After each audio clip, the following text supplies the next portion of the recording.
Hello, everyone. Happy Tuesday. Happy So What Day. I'm back from Quiltcon, very freshly back from Quiltcon.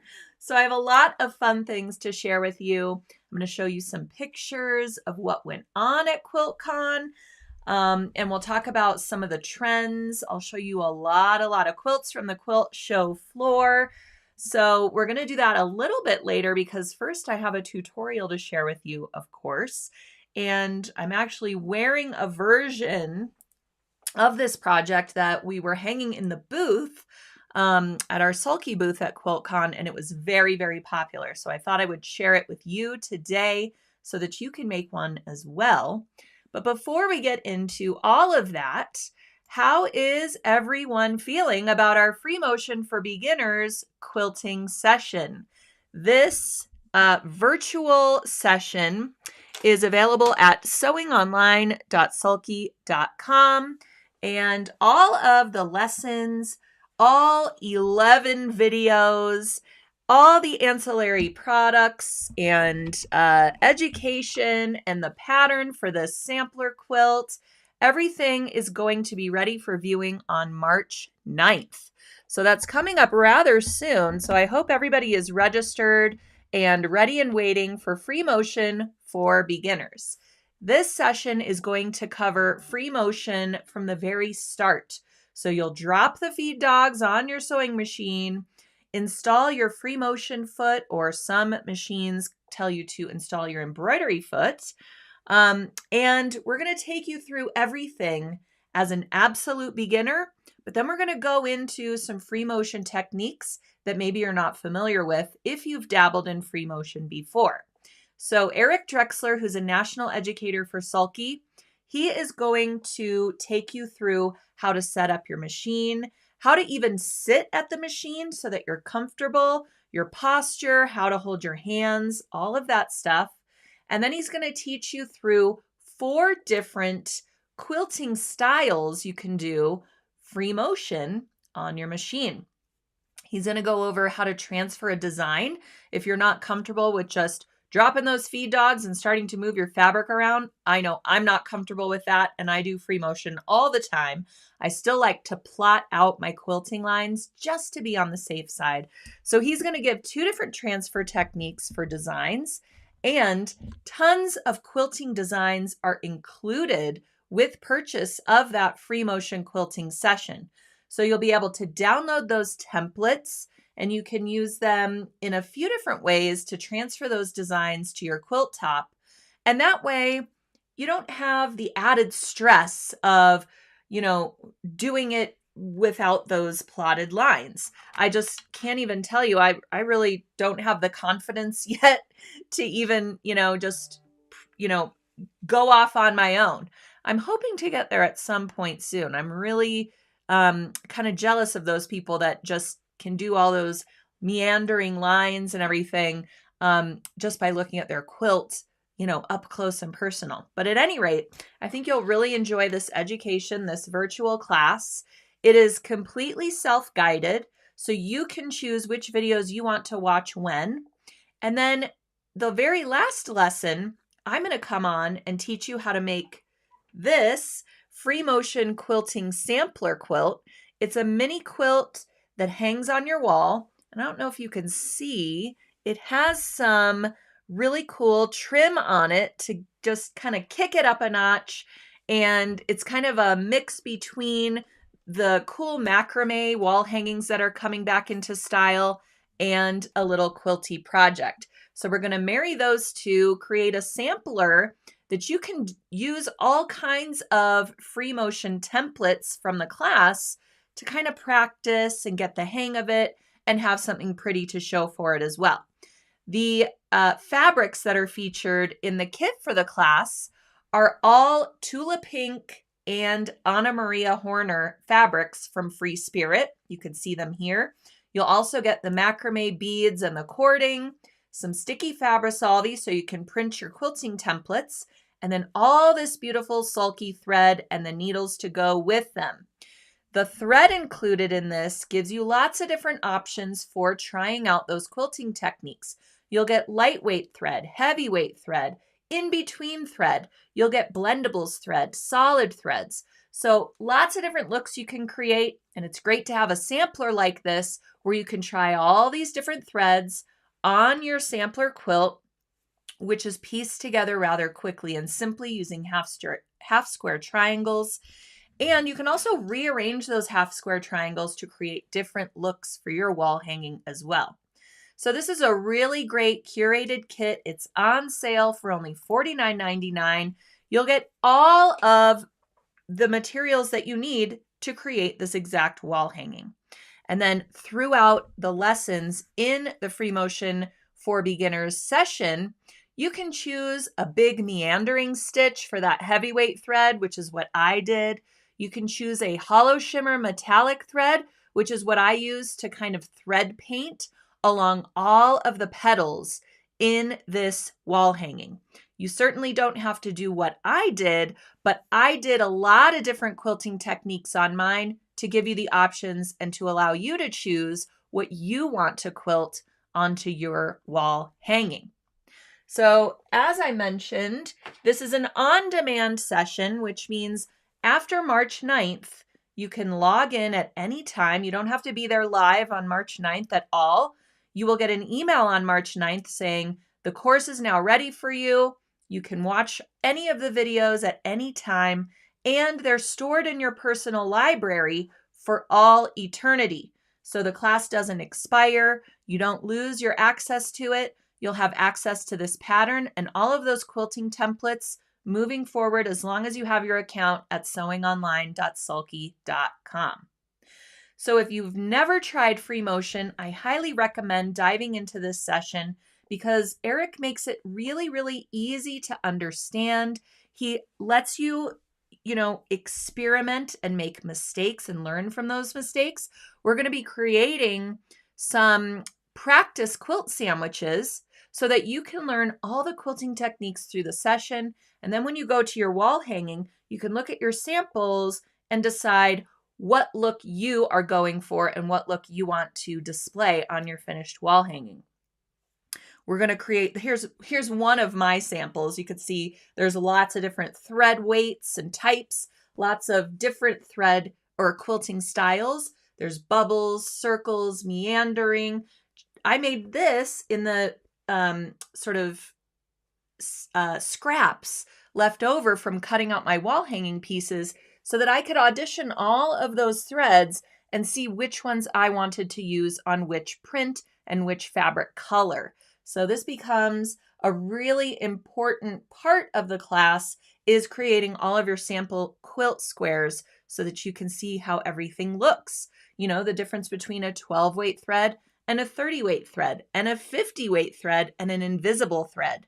Then you can put in those metallics. There's a whole section in this session about working with metallic threads, how to set up your machine for it, how to take a breather, how to get the best look out of flat metallics versus round metallics. There's just so much covered in this session, and it's only $19.99. You get all those videos, the quilt pattern, all the quilt templates. It's really, really a great deal.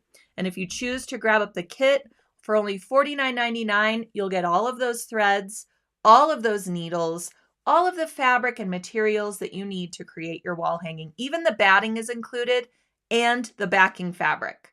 So a lot of kits don't have that luxury. They just will sell you the fabrics for the quilt top, but we have included absolutely everything that you need to create this, so you don't have to go anywhere, don't have to dive into your stash looking for things. It's all there for you at the low price of $49.99. It's on sale now, and it will be on sale until the day that the session begins. So make sure that you grab it up, get it on order so that it can be delivered to you in time. You can have everything that you need. Also, after you sign up for the session, you'll get an email with a full supply list. That PDF has little check boxes next to it, so you can print it out or you can just have it on your tablet or computer, and you can see the items that are included in the kit and then some other helpful items that you might want to have on hand, such as KK2000 temporary spray adhesive, things like that that might help you with your free motion journey. For example, these really great, excuse me while I find them, quilting gloves. Now, you certainly don't have to have quilting gloves when you're doing free motion, but I find that it's so helpful.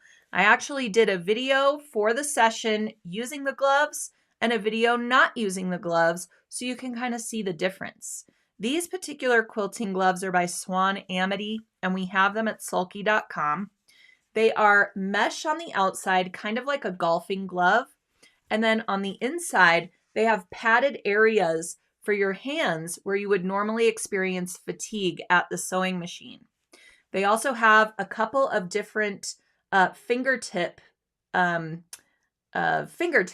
so that when you're working on your machine screen, you don't have to take the gloves off. These are suitable for electronics. So if you're on your tablet or your machine screen while you're doing free motion, you don't have to stop and take your gloves off, which is kind of nice. Also, the last two fingers are left open. So you have these two fingers free. You can rest those on the top of your machine and use your other fingers to move your quilt around. So these are very, very smartly designed. They come in different sizes for different hands. I have really big hands, so I have a size large, but they are really, really nice for free motion, fully adjustable with the Velcro closure as well. And you might want to grab up a pair of these if you're going to be joining us for the free motion session. If you have arthritis or if your hands start cramping up when you're doing regular sewing, then you'll probably experience that and maybe a little bit more of it when you're doing free motion because you're controlling everything that's happening under the presser foot. Your machine feed dogs are no longer moving your fabric through under the presser foot. So you can even experience a little bit more hand fatigue when you're doing free motion. If you think that might happen, you want to check out these gloves. They are amazing. And yes, you get a pair, one for each hand, and they're not even too expensive. They're around 20, 30 bucks, I want to say. So it's a great investment if you want to start this free motion journey, and then you know you're going to be on your way to quilting table runners, even quilting little projects. You don't have to quilt a humongous quilt, but it's so nice to have that option to use your fun decorative threads and do the quilting yourself. All right. So again, this is what that kit looks like for the free motion for beginners class. All of these beautiful threads coordinate perfectly with the fabrics chosen for this wall hanging. And then you get these fun beads and crochet rope. So if you like the look of that treatment along the quilt, you're going to learn how that works, how to sew it into your binding. And you can also use it for other things. If you want to use it for drawstrings, for other projects, and you want to keep your quilt more like a table topper, so you wouldn't want that fringe on the bottom, you could certainly use those materials for other things. But I think it's really fun and adds a cute little different, unique accent that you don't see quite often on quilty wall hangings. So it's a great little technique to learn as well. All right, lots of you coming in and saying hello. I appreciate that. Be sure to say hello, say, where you're joining from, and post your questions and comments in the live chat and in the comments. If you're doing that, you will be automatically eligible for today's door prize from Sulky, which is a pack of Stick and Stitch Stabilizer.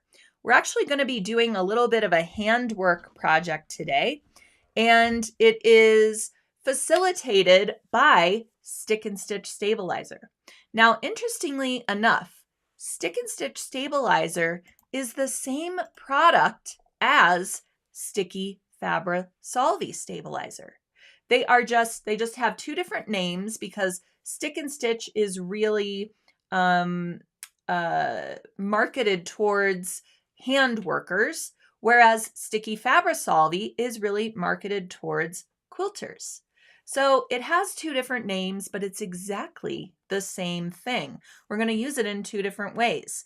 In this kit, we're using it for free motion quilting transfers. And in the project today, we are going to be using it for a handwork transfer. So I'm going to explain to you all how that works. And I recognize a lot of your names, so I'm sure you're familiar with Stick and Stitch. But for any beginners out there, we are going to explain how Stick and Stitch works, and you'll be able to make a really cute project. Now, along with a pack of Stick and Stitch, these are 8.5 by 11 printable, water-soluble sheets. So you can print them on your regular home printer using any design that you like, or you can also draw on them if you want to do a freehand design. Then you will cut out your design, leaving a bit of a border, and stick it directly to the right side of your fabric. And then we're going to sew through all layers. So with Stick and Stitch, we're going to sew by hand. With Sticky Fabri-Solvi, we're going to sew by machine. But really they are interchangeable. So if you have a pack of Sticky Fabri-Solvi from your quilting kit, you could opt to use one of those sheets for a handwork project if you so desire, and vice versa. All right. So along with a pack of Stick and Stitch for today's project, you're also going to need a handwork needle. Now, for the project I'm showing you, which I will unveil momentarily, I did it on a chenille type sweater, and I used a chenille type yarn. So it's really yarn embroidery using Stick and Stitch and a handwork needle. Those are all the materials that we need. We have these chenille needles on our website. They're a number 24 needle, and the eye is large enough to accommodate chenille yarn. However, I find they're a little bit short for my liking. I know handwork needles are a very personal choice for people. Some might want a larger needle. Some want a smaller needle. These are kind of, I would say, a medium length needle between a small and a large needle. So these will work for this project, whether you're working on a sweatshirt or a sweater type of material. So I've done it both ways. Basically, I started out doing these on a sweater. Here is the, whoopsies, nope. That is, here we go. I started doing these on a sweater. You can see the chenille yarn really pops off of the surface of this chenille type sweater. The sweater has a very open weave to it, so it's really easy to get your needle through the fibers without any snagging. For this sweater, I actually used a plastic yarn needle, and it was able to go through not only the sweater, but also the Stick and Stitch transfer sheet. It does take a little bit of elbow grease, so to speak, just to get that plastic needle through the Stick and Stitch, but it's really not difficult. You just need to kind of poke the needle through and make sure that you are grasping it nicely so that your needle doesn't kind of bend, because it's a plastic needle. You'll find these types of needles in the knitting department of your craft or fabric store. They're like 50 cents a piece or something like that. They're usually sold in a set of 2 because they're so inexpensive, and that might come in handy. And the reason I say that is because after doing this on a sweater, I decided to see if we could do it on a sweatshirt. Now, a sweatshirt is not as open of a weave as a chunky sweater is, obviously. So I needed a different type of needle for this. I actually started out trying that yarn needle to see if it would go through. Because with a sweatshirt, you're still dealing with a knit fabric. So you have your knit fibers that, you know, are knitted. So you can kind of finagle your needle in through those knit fibers, out through the Stick and Stitch, and do your chenille embroidery. But I ended up ultimately breaking my plastic needle in half.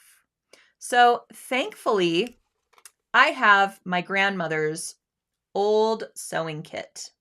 It's the coolest thing, and I should probably show it to you all at some point. It still smells like my grandma. or maybe it just smells musty. Either way. But there's a lot of things in it that I haven't touched that are just as she left them. And it's almost like a quilted or upholstery type tackle box. You know, it's got sections in it. It's really, really cool. So at any rate, there are some things in there. There's old thread I would never possibly ever use, but I love still having it. Reminds me of her. There are beads in there, all kinds of bizarre things and amazing things. So I thought, I bet your grandma has a needle I could use for this. And lo and behold, look at this sucker. Found this in there. So this is basically like a plastic yarn needle, but it happens to be made of metal. So you can see it's quite huge. And the needle hole is large enough for the chenille yarn. So I have so much yarn. I'm going to be making these forever. You don't need that much yarn. So if you have some yarn left over from a knitting project, you could use it for this chenille type embroidery. Doesn't have to be chenille yarn. It's just that just adds a nice softness to it. Okay. But any yarn honestly is going to work. I just preferred this really fat stuff. So you can see you really need a needle with a very large hole in it to accommodate this chenille yarn. So just kind of dive into your stash like I did, dive into grandma's box, see if you have this large needle. Otherwise, these chenille needles, size 24 at sulky.com, those are going to do the trick for you as well. I liked a really big fat needle, but actually these would probably do better on a sweatshirt because they are slimmer than this. They just have the right size needle eye to accommodate the yarn. So keep that in mind. If you're going to do a sweatshirt though, you don't necessarily want this huge needle. It's going to create a big hole in your sweatshirt. But it worked out for this one because I used that really, really thick chenille yarn. So it kind of, conceals like the big holes that the needle created in the sweatshirt. All right, so yarn, needles, stick and stitch, a sweatshirt or a sweater. That's really all we need for this project. So as I mentioned, you want to find a design that you like. You can either, find some clip art. This actually was a clip art design, and I took it into my word processing program and enlarged it to the size that I wanted it. And then I had to split it onto 2 pages because it was so large. I had to print 2 pages of stick and stitch. You can also create your own design. If you want to put somebody's name on a sweatshirt, this is really popular on small children's garments, particularly chunky knit sweaters or even chunky knit onesies. I'm seeing it a lot on Instagram, and those people are using stick and stitch to create their creations. So I really cannot take credit for this because I got the inspiration from a few people off of Instagram, and then I thought I would show it and share it to you all.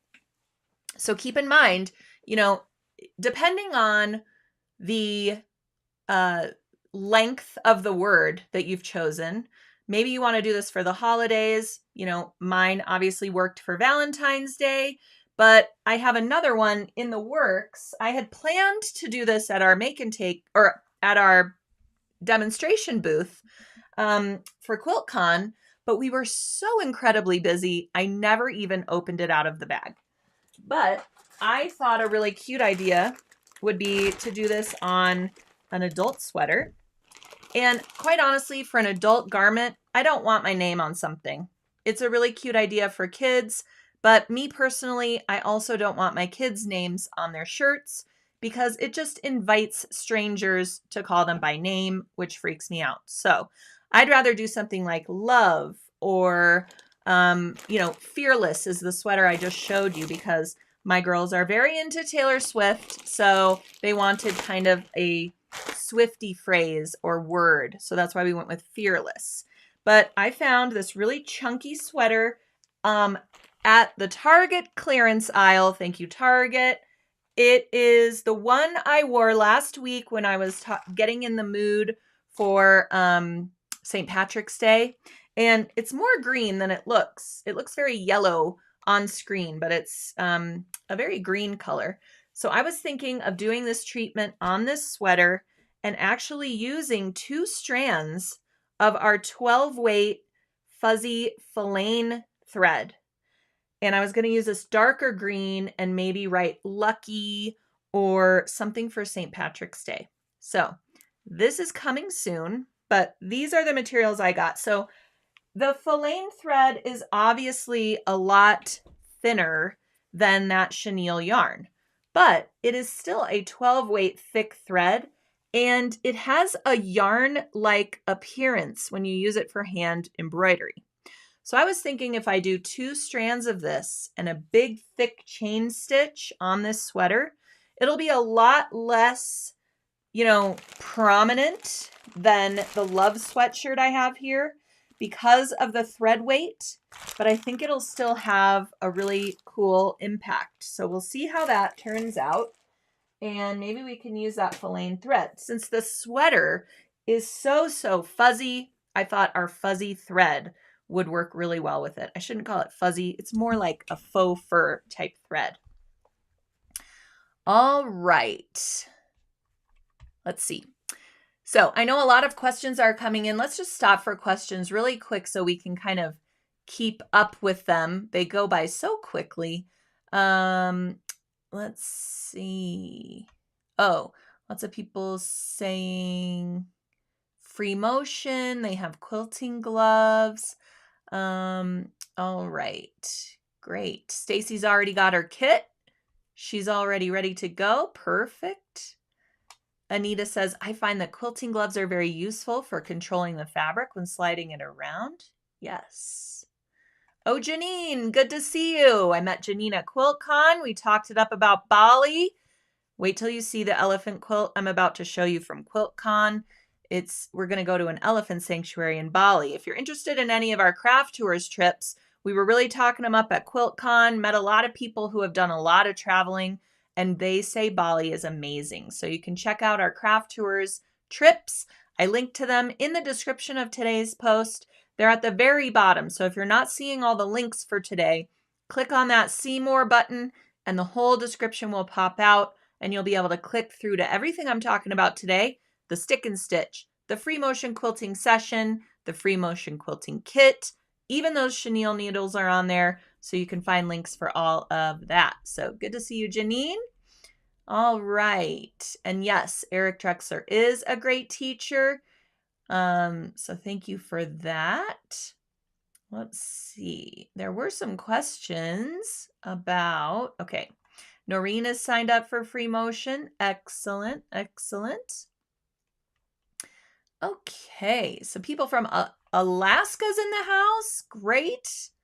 Stay warm, everyone. A lot of people are saying they're under some snow. We are getting snowed on right now outside my window. So, okay.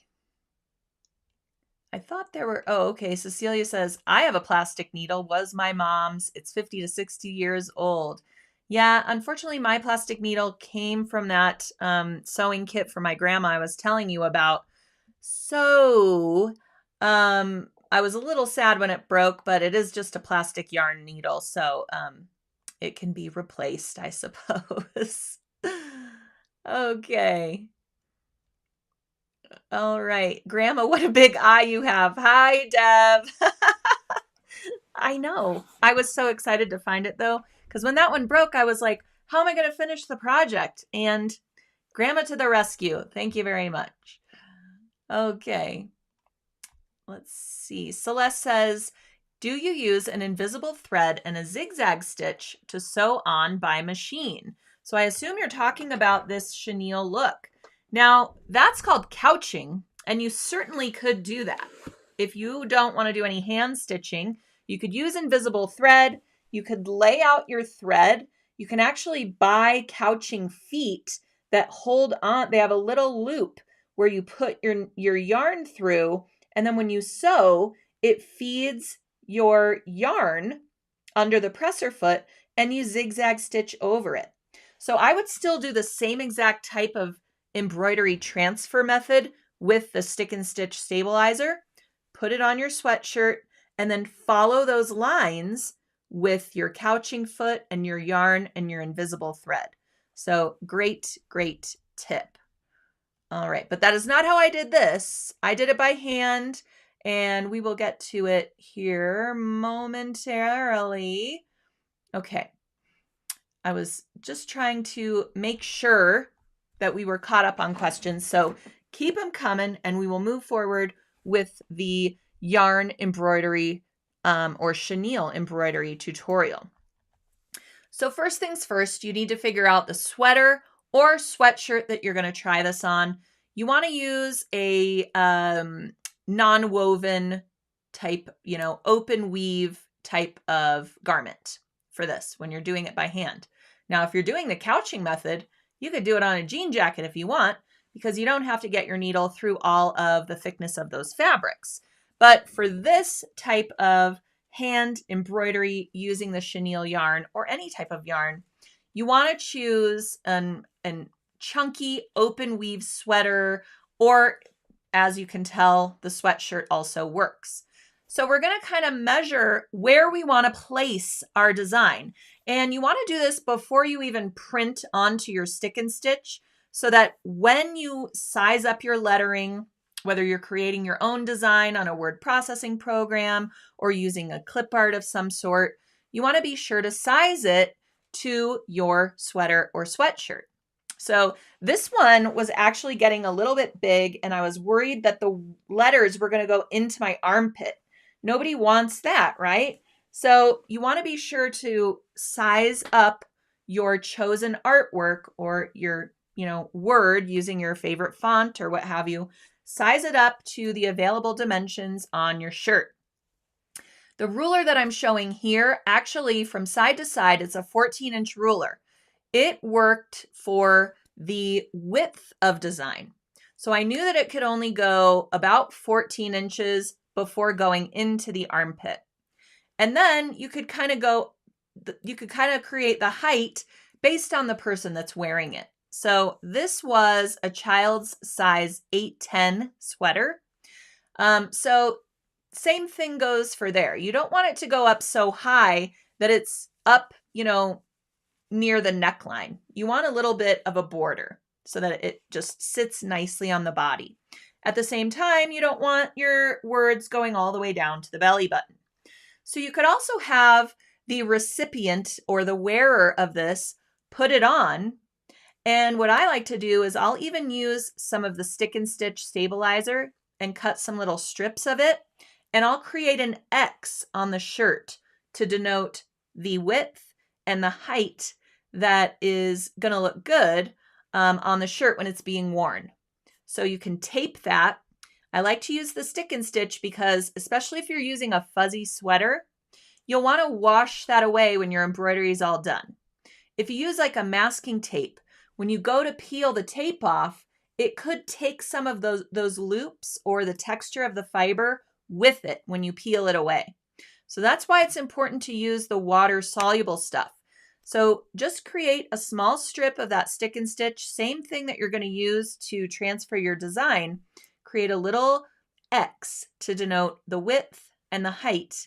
And then you can take off the sweater and measure the width and the height to know how to size your clip art or your words.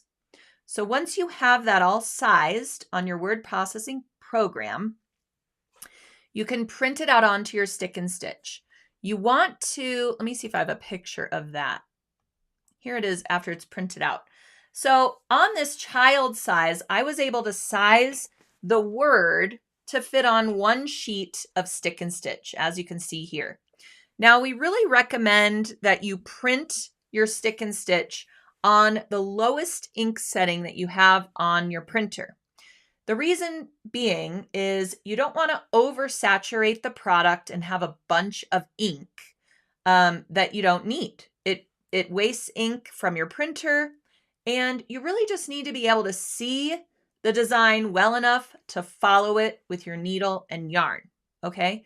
Now, however, for this demo or for this sample, I printed it in full saturation so that you would all be able to see it very well when I'm explaining it to you. But ideally, yours would look much, much lighter than this, as long as you're able to see it. All right, and we'll get to the removal method shortly. Now, if you are doing an adult garment, you'll likely need to print your word on 2 different sheets because you'll want it to be a little bit bigger, a little bit more prominent. Now, also, fearless is a rather large word, so it had to go a little bit shorter than I would have liked. But I also really liked that this is a color blocked sweater so that the word could kind of be centered along that beige area of the sweater. So I actually, kind of tweaked the design or the size of it a little bit so that it would fit within that color blocked area. If you're working with a sweater that's all one color like this one, that isn't going to matter too much, if at all. Okay, so once you have printed your word onto either 1 or 2 sheets of stick and stitch, I also have this design in the making. I thought, why do kids always get the cute stuff? So I printed out the word mama on one. I thought this would be a really cute idea if you've got a friend or family member who's expecting. You could make this for them for their bridal shower or for their baby shower, or even before when they're pregnant. It would be so cute for them to wear, and even afterwards. I see a lot of people wear things that say boy mom or girl mom, and it's just so cute. So I had to print this one on 2 sheets. So you could see I really just split it, no rhyme or reason. And then you're able to kind of line it up, right? Because you can see through this product. So when you remove the paper backing of your printed sheet and you've cut around the design, which I haven't done with this yet, when you remove the paper backing, you can lay this one down first, and then match it up so that it flows across your sweater or sweatshirt. So this is just another cute idea. This one's a little bit long for an adult shirt, so I'd probably cut off the cute little hearts that I had here or put them elsewhere. You get the idea. So whether you are printing on 1 sheet or 2, you'll want to cut out your stick and stitch transfer. Leave yourself a good wide border. You don't want to get too close to the lettering because as you're puncturing through all the layers with your needle, you don't want the stick and stitch to kind of come up around your stitches. You want them to remain nice and flat. The other thing about this method is the stick and stitch is not only a transfer sheet, it's also a stabilizer. So you don't have to hoop your project at all, which wouldn't be good for a chunky sweater anyway. The stick and stitch is going to make everything nice and flat. So if you're working with a sweater like the one I just showed you, this greenish yellow one, you want to kind of pet the fibers downward before placing your sticker. You don't want some going up, some down, and having it be a mess. Just kind of pet it with your hand and then place your sticker where you want it on the top of the sweater. All right, so we've placed that, and now we have essentially our water-soluble printed sticker on the front of our sweater, and we're ready to start sewing it. So here I'm showing my plastic needle before it met its tragic death when I used it on this sweatshirt and broke it into 2. So this is the type of yarn needle, and honestly, I see them everywhere. I see them wherever yarn is sold, even in big box stores. If they sell yarn, they have these needles because this is how you would finish, let's say, a cuff, or if you're sewing a sleeve into a knitted sweater, you would use this type of needle. All right. So you're going to thread your chenille yarn and just come up from the wrong side of the sweater along a portion of the design. I work left to right because I'm right-handed. You might work right to left if you're left-handed. Whatever is easiest for you. And I did a simple chain stitch along the entire letter. If you prefer the look of a back stitch, by all means do that. I really like how the chain stitch, though, sort of fluffs it up and gives even more texture and dimension to the shirt. So there you can see it a little bit easier. So the chain stitch starts by bringing your needle up through the wrong side, creating a loop with the yarn, and then bringing your needle through that loop, and then you pull it not super taut because you still want that loop to be there. You pull it through until it's through the entire way, and then you will start with another loop where your needle came out. So you'll have this chain of loops throughout the entire design. There you can see the chain is starting to form along that letter, and wherever my pen would overlap, if I were drawing this design, I overlapped the thread there too. So you can complete this rather simply and easily and quickly. If you've got somebody who has a really short name, maybe it's Mom, maybe it's Emma, you're going to be done in no time. And it's really fun and meditative to do. And you can see your sticker stays in place while you are completing that embroidery. I do want to say as well, this is me removing the stabilizer. I like to use my kitchen sprayer because it has really great water pressure and it allows you to hold up the sweater and rinse the product away from it until it's all gone. Now, as I mentioned, printed mine in 100% vibrancy. I did not use a draft setting so that you were able to see the transfer that I was doing really well on camera and in these photos. So I also used a white chenille yarn. So I did not want my ink from the transfer to go into the yarn. It's very important, whether it's a draft setting or not, to rinse the stabilizer away from the project. Do not let it sit in a pool of water. What's going to happen if you do that is, let's say you fill up your bathtub a little bit, you put your sweater in there, and you walk away. The stabilizer is actually going to kind of lift up and away from the surface of your sweater, and then it could migrate somewhere else and land there. And now what you've done is you've transferred your printer ink to your sweater. Now you've got a stain that you have to get out. So avoid that at all costs by having your sweater up at an angle and rinsing it with either, a sort of bucket of water under the faucet of your bathtub would be great because that water comes out furiously sometimes, or a good kitchen sprayer where you can spray, spray, spray until you see that no stabilizer is remaining and everything that had ink on it is now gone and dissolved. So very, very important to rinse it away. All right. Christy says, do you have to be careful about letter openings being too small or too close together? That's a great point. When you are choosing a font, I chose very loopy fonts that the letters were all connected, right? It's one, cursive word. This makes it so much easier to begin and end the design because you're only left with 2 yarn tails at the beginning and end. So what I do is I don't knot anything on the back side.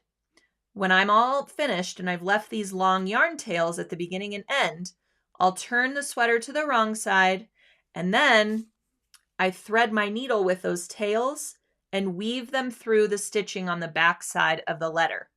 It makes it virtually indetectable where you have started and stopped. So I highly recommend doing that as well. You'll see on this sweatshirt that I'm wearing, everything is connected except for this E stands alone. So I finished the LOV, stopped here, and then on the wrong side, the tail is woven through the back until, it ends, maybe 4 inches or so woven through the back. Then I just started the E as its own design and did the same thing. But if you had all separate letters, it's definitely doable. You just have more work to do on the wrong side. So make sure you're leaving those long yarn tails whenever you start and stop whatever portion of the design. This Fearless design is a little bit more compact than maybe I would recommend.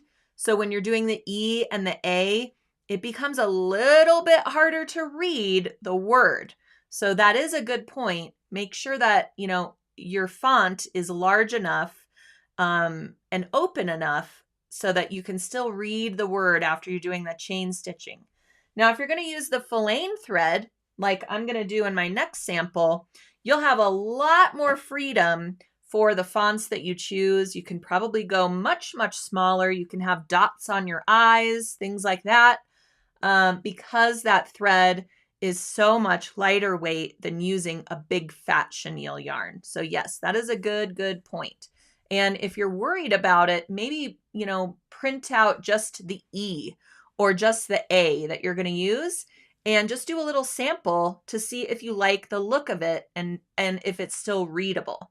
So good point, Christy. Thank you for that. All right. Celeste says, I used to do a lot of embroidery, but arthritis makes it so I can't do large, complicated pieces. I could certainly do something like this.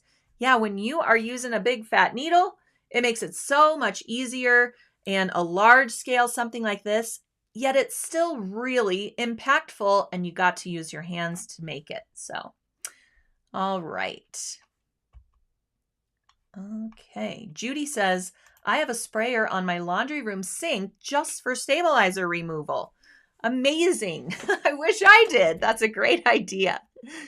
All right, so after we rinse away the stabilizer, you're just going to let it dry flat. Put it on a towel. You can do a towel on the back and a towel on top if you want, but just a towel on the back is probably going to be good enough. You could even put your towel in between the layers of your sweater and let it air dry. And then you can even just fluff it up in your dryer a little bit when it's almost dry, and you have a really, really great finished look. And it has such great texture. It pops off of the surface of that sweater so nice. And I just love it. And again, both of my girls are fighting over it. So one got the puffy sweatshirt, one got the Fearless sweater, and now they just kind of swap back and forth. So win-win. They're always my gauge if, it's going to be a really great project or not when they are fighting over it. So there you go. All right, let's see. Deborah, you've got a question. Do you think test stitching words and letters can be done on plain paper instead of the stick and stitch? That's a good idea. I bet you it can, because we're really just testing the weight of the yarn to see if our word is still readable. So that's probably a great idea, is just, stitch that E right on the paper that you printed out. And then you won't waste any of your stick and stitch. So that's a great idea. Great idea. Thank you. All right, let's see. Speaking of Deborah, our very own Deborah Kirchheim, who is here on So What religiously, who is my friend from way back when we went to our very first craft tours trip in Germany. We did the Christmas markets. We did it up. We got to reconnect at Quiltcon, and Deborah has a quilt in the show that I'm going to show all of you, and you can all sing her praises. That's right. That's right. Using all sulky thread, I might add, and we'll get to that momentarily. All right, so I wanted to share with you, first off, Quiltcon, of course. So I'll show you some pictures of our booth. I'll take you through everything that happened. Not everything that happened, but you'll get a bird's eye view of the Quiltcon vendor floor. And Quiltcon has tons of classes, special events like cocktail hours, all kinds of shopping in the vendor hall. There's really so much to do and see. There's a huge quilt show that basically the size of the vendor hall, the quilt show was bigger. Okay, so you could spend all day getting lost in the aisles of the quilt show. It's just really, really spectacular.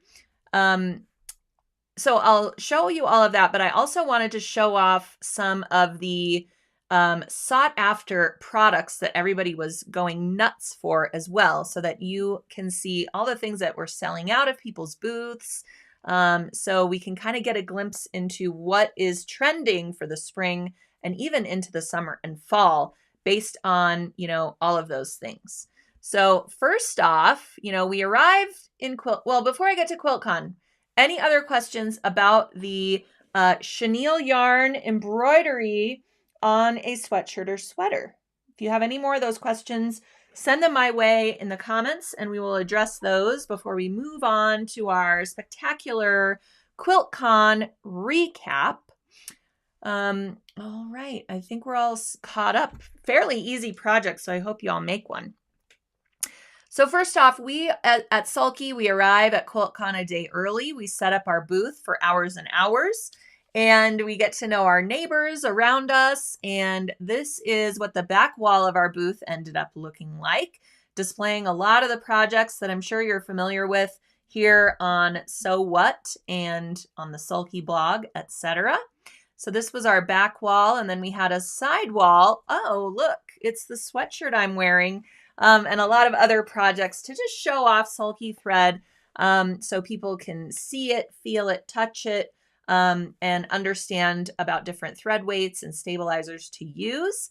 And then in the front of the booth, I don't have a picture of that, but in the front of the booth, we have grid walls with all kinds of products and tools and needles and all of those kinds of things. So that's what our booth looked like. And I will say at our booth, the most popular thing that brought everybody over to the booth was our rope baskets. You're all familiar with our embroidered rope basket session. I know a lot of you took that session. And, oh, Leslie says, is that a heart on the arm? Yes, it is. I failed to mention. So I also did appliqued hearts out of a knit fabric and blanket stitched them by hand using our perfect applique fusible web. So yes, thank you for mentioning that, Leslie. Okay, so our rope basket session, a lot of you took that session. It's still an on-demand offering at sewingonline.sulky.com. But that was the thing that really brought people into our booth. They said, oh, we've been seeing these rope baskets. They're making a comeback, right? We've been making them for so long.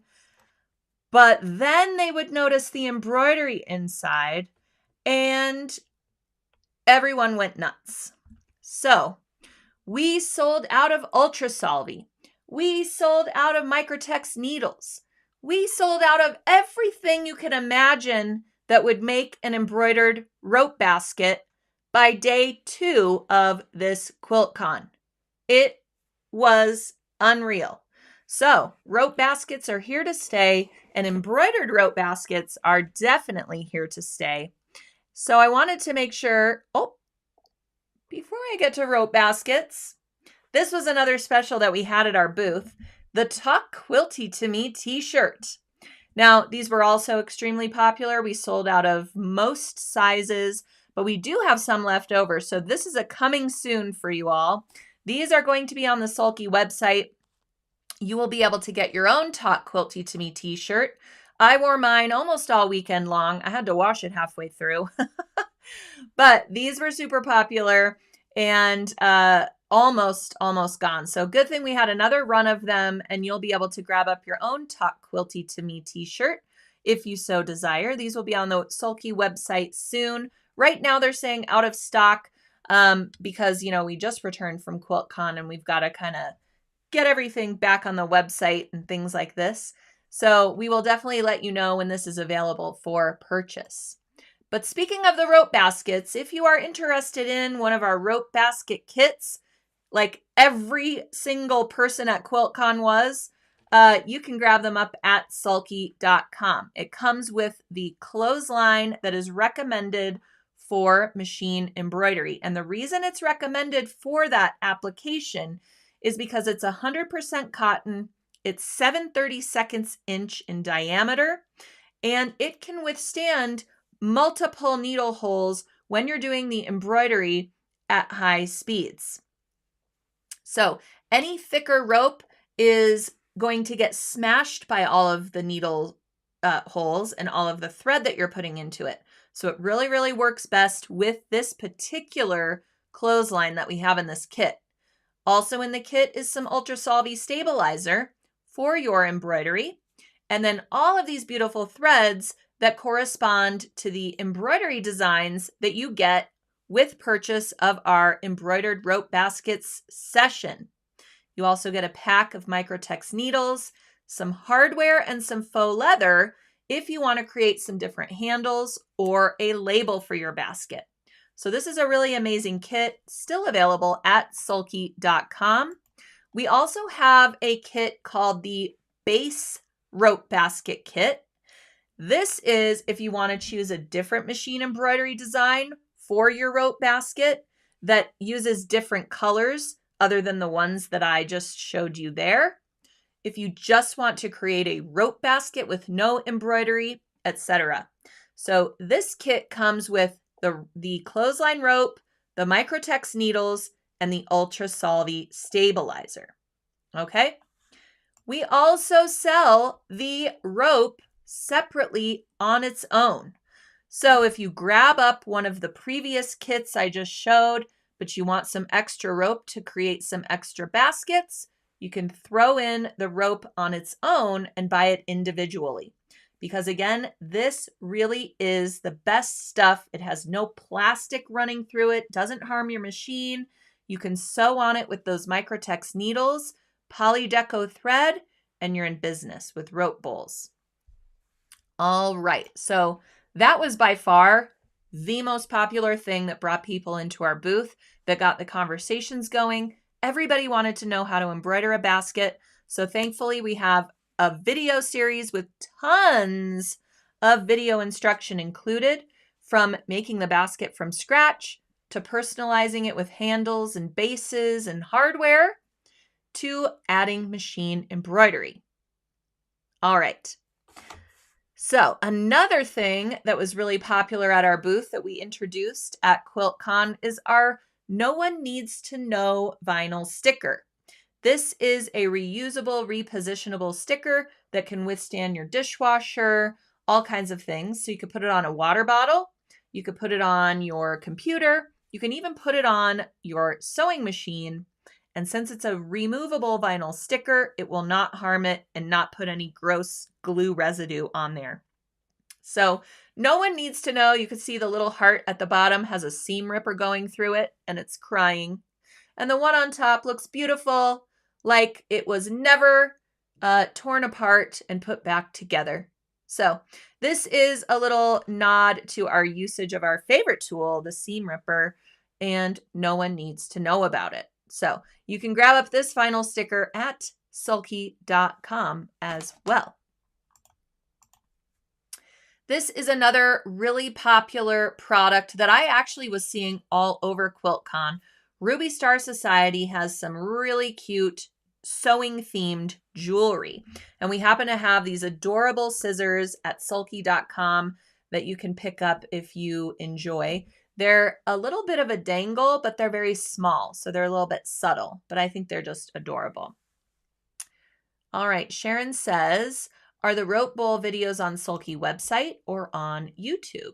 So the rope basket education is actually a long format sewing session at sewingonline.sulky.com. When you purchase up that sewing session, you get 2 rope bowl embroidery designs. They're actually the same design in 2 sizes.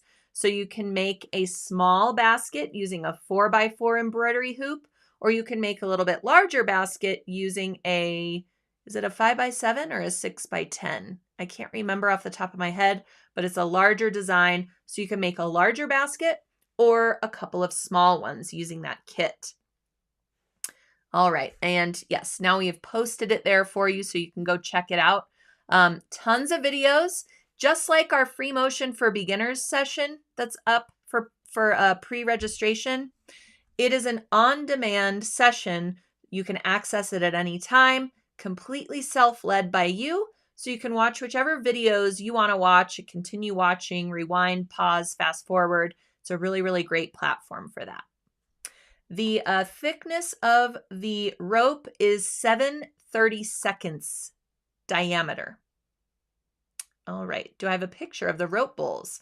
Let's see. I can quickly find a picture of the rope bowls, I'm sure, because I made like 40 of them for the video series. So let me try and find one.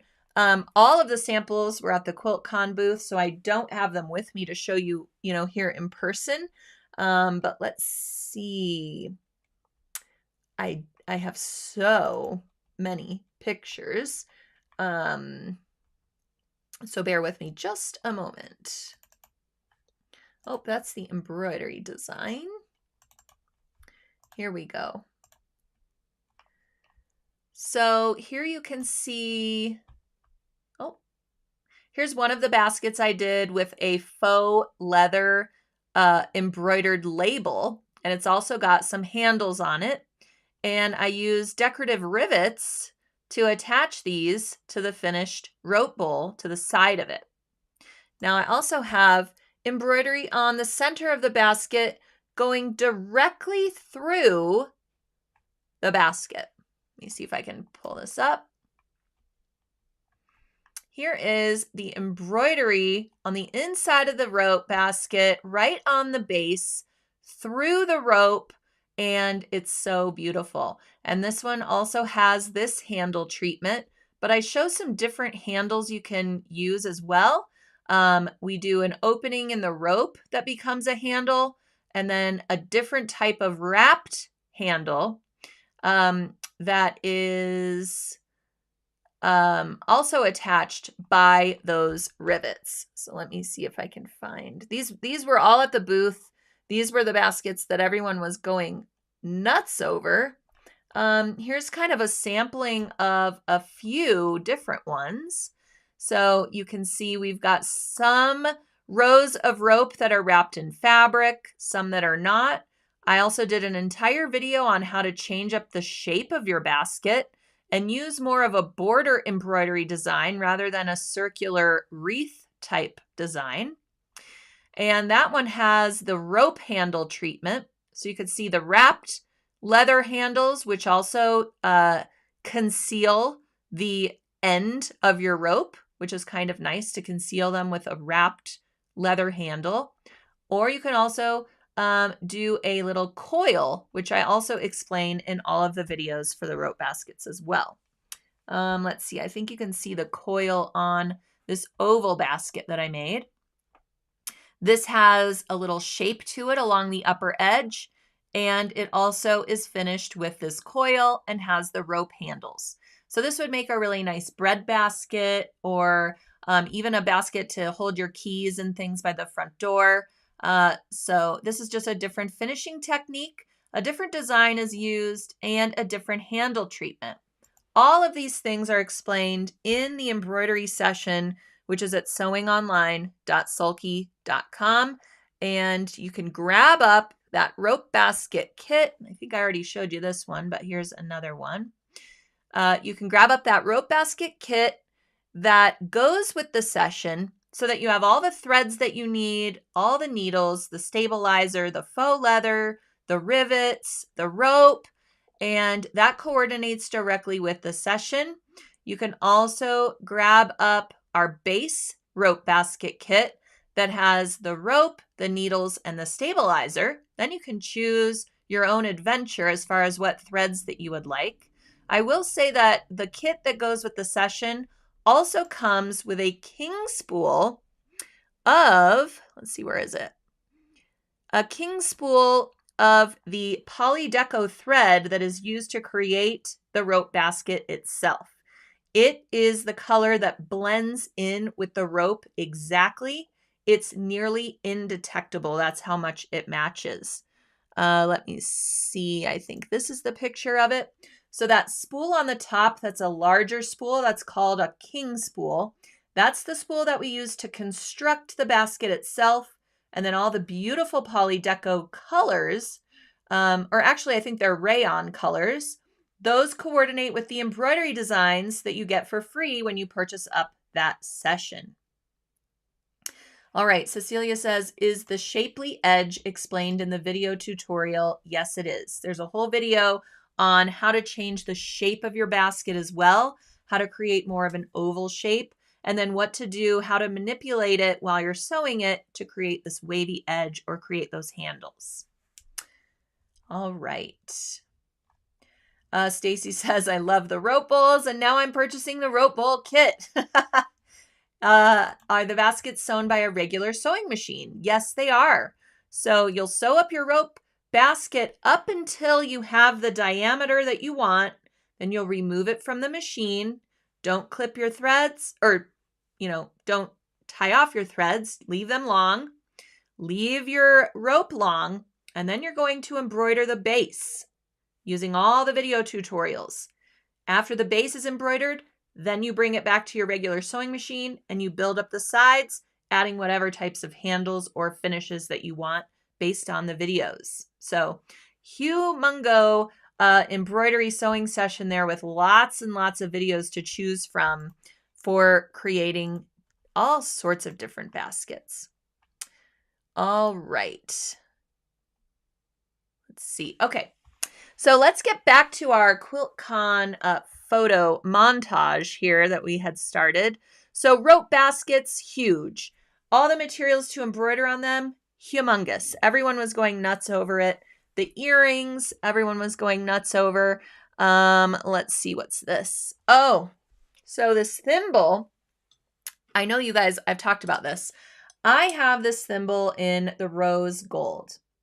And we have a silver as well available on our website.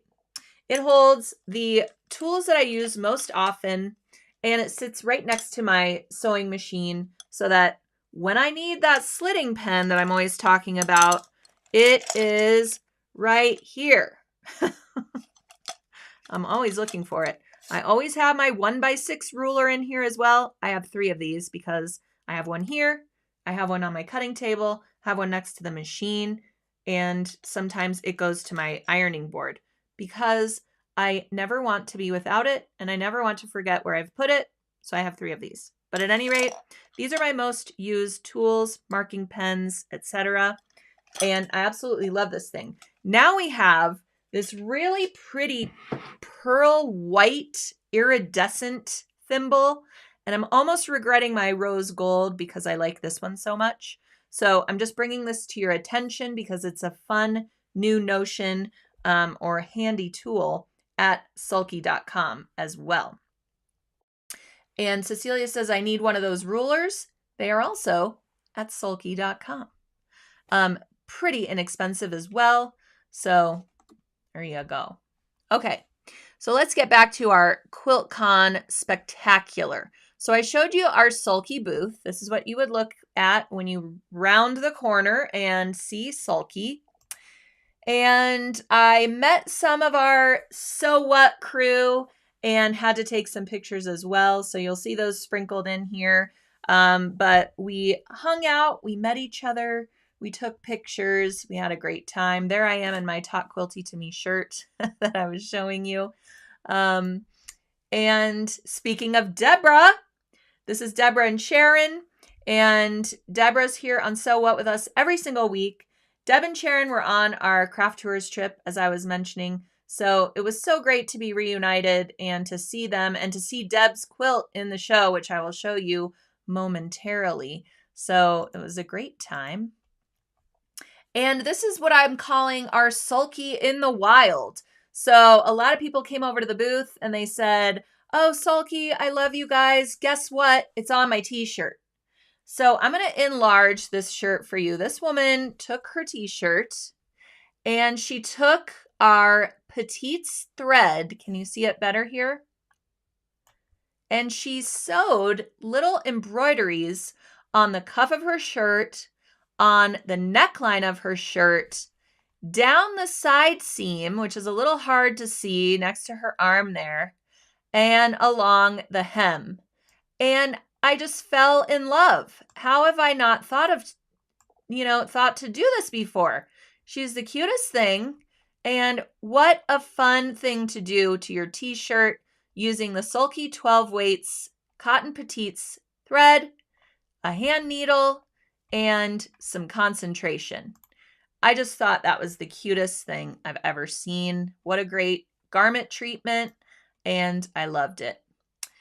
Now, this was another spectacular booth at Quiltcon. This was the Moda booth. They were showcasing some fabrics and doing some make and takes, and the theme of their entire booth was Hello Dolly. Dolly Parton, that is. Can you imagine? Look at this quilt. I have got to enlarge it. All tiny little pixels of fabrics in solids. Is this amazing? I mean, I tell you what, just a beautiful, beautiful quilt. I love these portrait quilts, and it just really takes a good eye, some patience. I'm speechless over it. So then on their back wall, it says, Moda will always love you. Is this great or what? And this was kind of mirrored letters. You could go over, take selfies on there. And it's kind of mirroring the Dolly quilt on the other side of the wall. I just thought this booth was absolutely brilliant. And they just knocked it out of the park, really. So every single day, we also did a Sulky giveaway. We put stickers on people that came to the booth. One sticker, actually. We put a sticker on people that came to the booth, and it said, Sulky Quiltcon 2024. And then later on in the day, we would walk around, and if we saw you wearing a sticker, the first person we saw wearing a sticker would get a thread pack from Sulky. So this is one of our winners getting her thread pack. Very excited about it. She was with her friend, and they were just too cute. Loved it. All right. So I honestly could not come up for air very often because we were so incredibly busy at the booth, which is a happy problem. But I didn't even get to see any quilts until day 3. So I have a small showing of quilts here. These are some of the, grand prize first, second, and third winners of the quilt show for, various reasons, but really, really amazing works of art. And I'm going to kind of go through these a little bit quickly. If you want to see any more of these, you can go to quiltcon.com, and they have some of the quilts showing, I believe, on their website. They should at least have the winners posted. Oh, this was really amazing. I'm going to zoom in on this one. So again, playing with solids to create these visual, these illusions, right?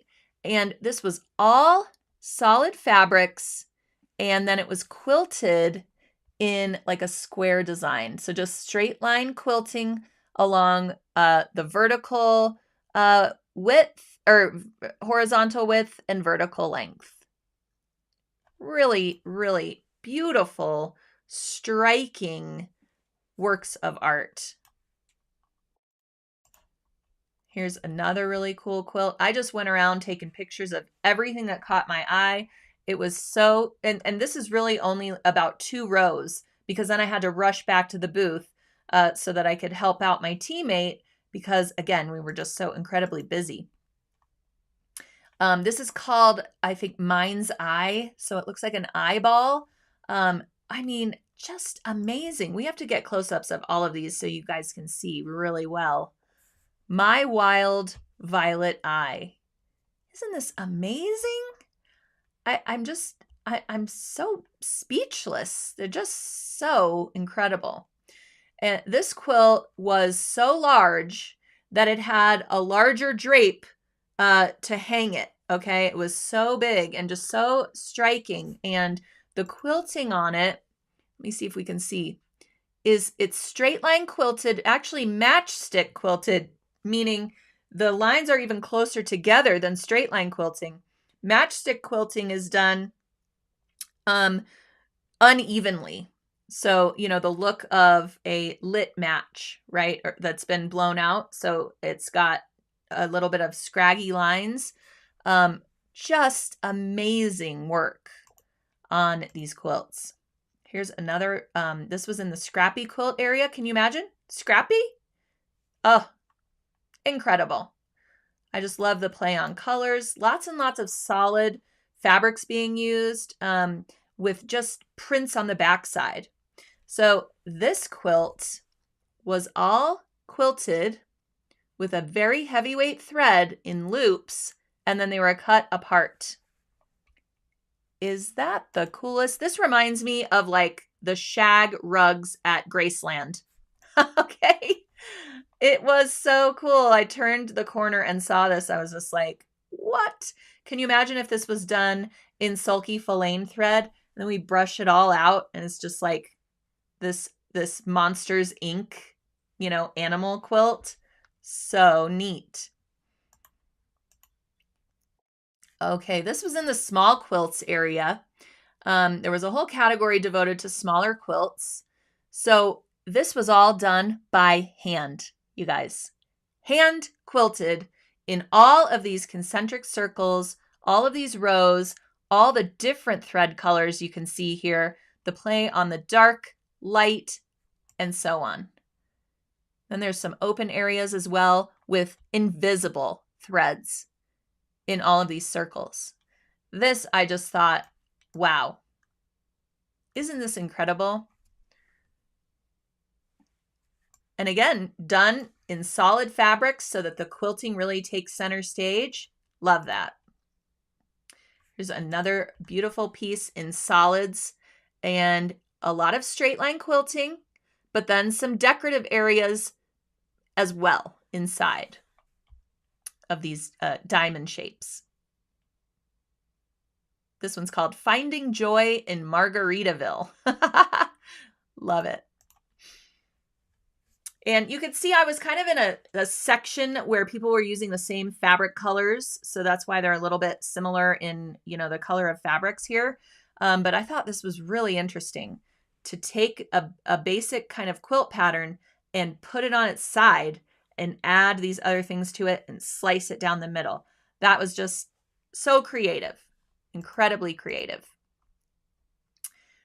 And this one we also need to enlarge so you can see all the beautiful quilting on here, from straight line quilting to computerized long arm quilting.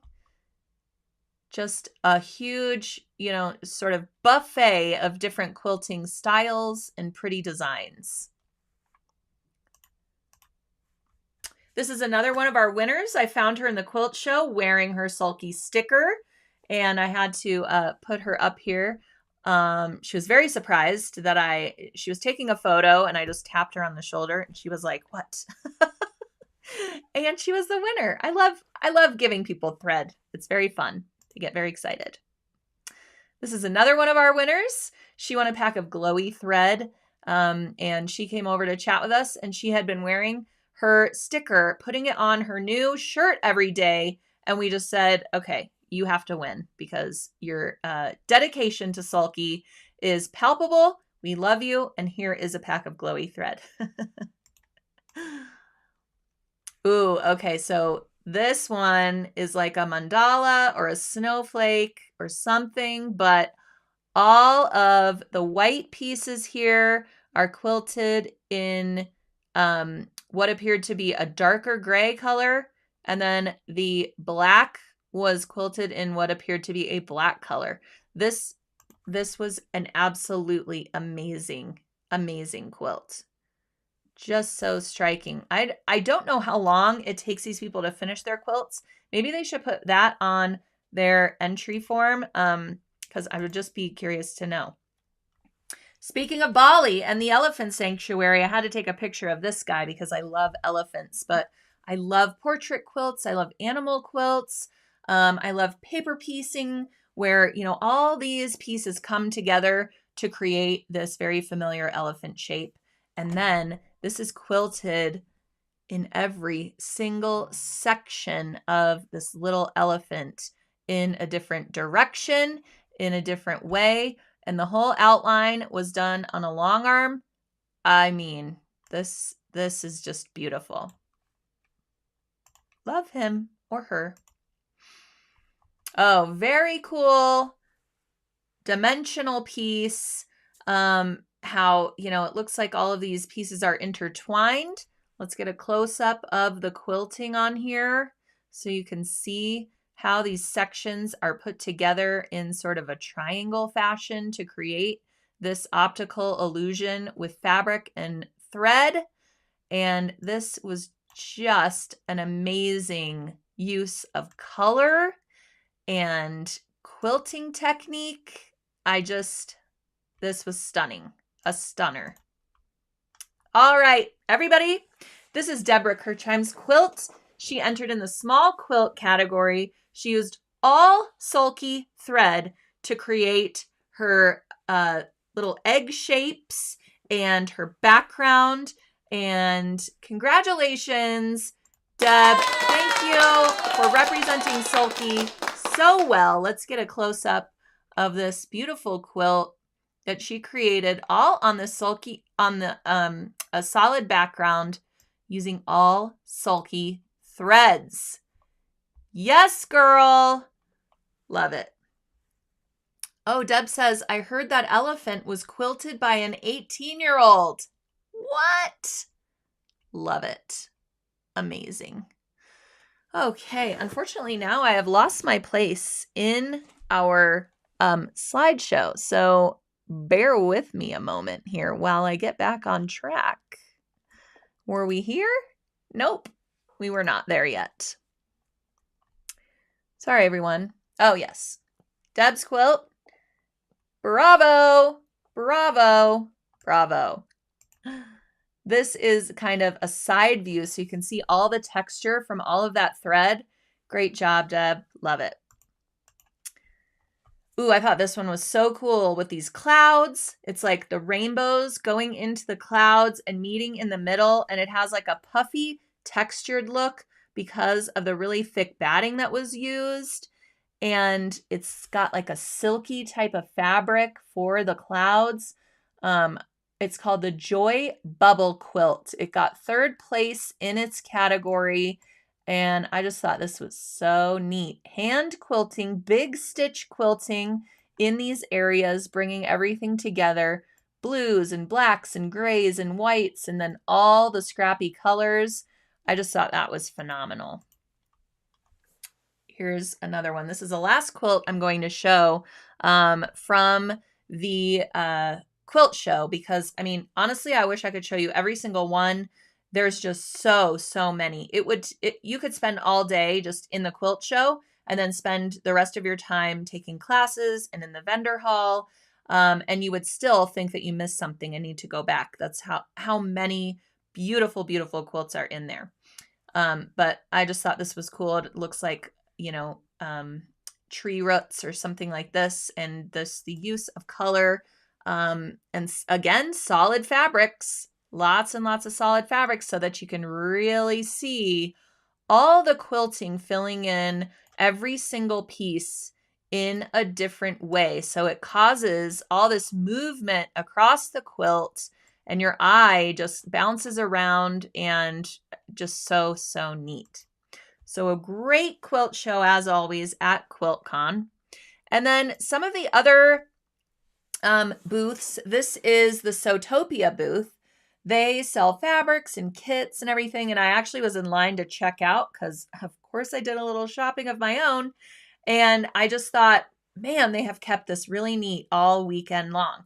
They just really do a great job at their booth with their displays and how they, display all their fabrics by designer. And it really does feel like you're in a very, very well organized, beautiful, funky shop. I think they do a great job at their booth as well. Another extremely popular product on the show floor was the new mini Oliso irons. They sold out on day 1, you guys. Day 1. And I know what you're thinking. How could they not prepare and have everything all weekend? They had no idea that these were going to fly off the shelves like they did. And, you know, I have had my little violet iron for a while now. I actually took it with me so that I could do some demos at our booth. And the difference between that iron and this new and improved one is this one has a laser light, not a laser, excuse me, a LED light that turns on so you can really see what you're doing when you're pressing open those seams or getting into corners and things. And it also has an extended steam function. This iron also has an auto shutoff, whereas the other one, like the one I have, does not have an auto shutoff. So you need to be really careful that you are turning it off when you are done. Now, I still love this little guy. Purple is obviously my color. I use it all the time, but they have this one as well. And I was lucky enough to receive one from them so I can test it out and let you all know how I like it as well. So I have the cute little pink color. It's the M3 Pro Project Iron. And I can't tell you how many people came by our booth because Oliso was kind of next to us. And they already had their Oliso bag, and then they were filling it with Sulky stabilizers. And it just was crazy. Oops, already showed you that. So these were our neighbors, Violet Craft. Violet Craft, they're makers of quilt patterns, and they are kind of like a pattern collective. So they have a lot of different designers do things for them. But I just thought that this portion of their booth was really smart. What a great, great display for everybody to walk by. The anatomy of a quilt. So you can see kind of her thought process. She has all of her notes along the bottom, so you can kind of see how she started with this deer design and where it ended up, and then how she made the paper piecing for her foundation paper piece pattern. And then you've got the background of the quilt backing, the interlining, the batting, and then she's got her quilt top right there that's finished. And I just thought this was a brilliant representation at your booth to show off a new quilt pattern, show off the designer, and really see their thought process as they go through creating a pattern. It just blew my mind. I thought, how smart. This was just a really, really cool representation at her booth. This is also another one of Violet Craft's patterns that they were debuting with the paper pieced horse. And then you've got the beautiful quilting and all of the colors around it. And I just thought that was another stunner. And then part of Violet Craft is also Jen Carlton Bailey, a friend of Sulky. We actually partnered with Jen Carlton Bailey a while back on an exclusive quilt pattern that we have at sulky.com. And I just was so honored to have them next to us. They were so friendly, and it was great to catch up with Jen Carlton Bailey and see what she's up to with all of her curvy quilts. That's her thing. She works with her specialty curvy rulers to make lots and lots of different quilt designs using just one pack of rulers in different sizes. So she was also a joy to see there and reconnect with, and really, really fun. All right. How do these quilters think of all these beauties? I don't know, but man, it's really cool to be in a room surrounded by all of these people with such just creative spirits and such great ideas. It's so inspiring, and it was just great to be a part of it. So, all right. Well, thanks for joining me on this extra long So What. I just had so much to share with you about Quiltcon. So I hope that you enjoyed this project that everyone at Quiltcon was going crazy for. Now you can make one of your own, either on a sweatshirt or a sweater. You can make them for the littles in your life. I'll let you know how the filane turns out on the sweater, because you know if I have success with that, I'll be sharing it with you on an upcoming So What. Also, make sure that you are signed up for Free Motion for Beginners, because all you have to do is start. All you have to do is give it a go, and then you too could be exhibiting at Quiltcon 2025 in Phoenix, Arizona, showing off your free motion quilting skills that you learned right here with Sulky of America. So I can't wait to see what you will create, and I hope you will join us for our quilting session.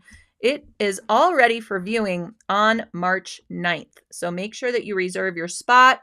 Grab up your kit so that you have everything on hand. You'll get that checklist you can go through.